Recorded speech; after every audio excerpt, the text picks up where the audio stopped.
السلام علیکم ناظرین، آپ دیکھ رہے ہیں آج کی بات۔ جی ہاں دوستو، آئیے شروع کرتا ہوں آج کی تازہ ترین خبریں۔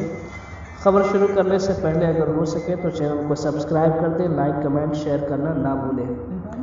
اصلی تعلیمی ادارے میں بڑے درجات کی تعلیم شروع ہونے کے بعد حکومت و انتظامیہ کی کوشش ہے کہ دینی مدارس میں بھی باقاعدہ تعلیم کا سلسلہ شروع ہو۔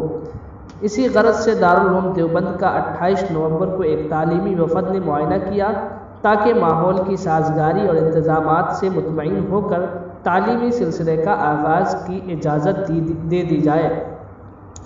گورنمنٹ کالج انٹر کالج کی پرنسپل اور بلاک دیوبند کی نوڈل آفیسر محترمہ سشما دیوی کی قیادت میں ایک معائنہ کار ٹیم نے دارالعلوم دیوبند پہنچ کر ادارے کے محتمین اور دیگر ذمہ داران سے ملاقات کی۔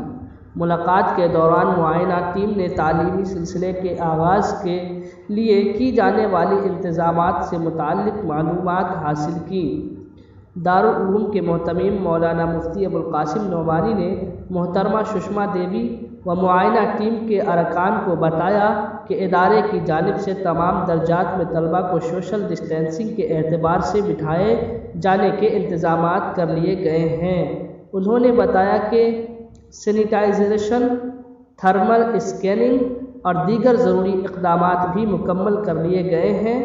بعد ازاں معائنہ ٹیم نے تمام تیاریوں کا موقع معائنہ کیا۔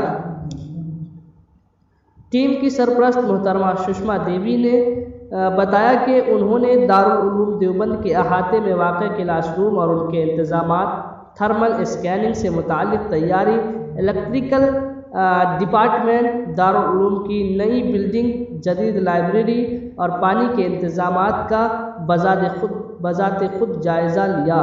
انہوں نے بتایا کہ وہ دارالعلوم دیوبند کے جانب سے کیے گئے انتظامات سے مطمئن ہیں۔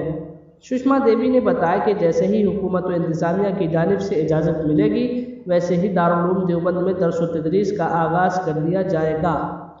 ایک سوال کے جواب میں سشما دیوی نے کہا کہ دارالعلوم دیوبند آ کر انہیں روحانیت اور ایک نئے قسم کا سکون محسوس ہوا ہے۔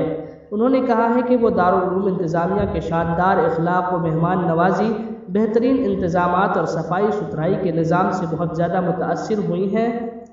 دارالعلوم دیوبند انتظامیہ نے بھی ٹیم کو اپنے مکمل تعاون کی یقین دہانی کرائی۔ اس موقع پر مولانا ابوالقاسم نعمانی، مولانا عبدالخالق مدراسی، مولوی مرتضیٰ اور مولوی اسجد وغیرہ موجود تھے۔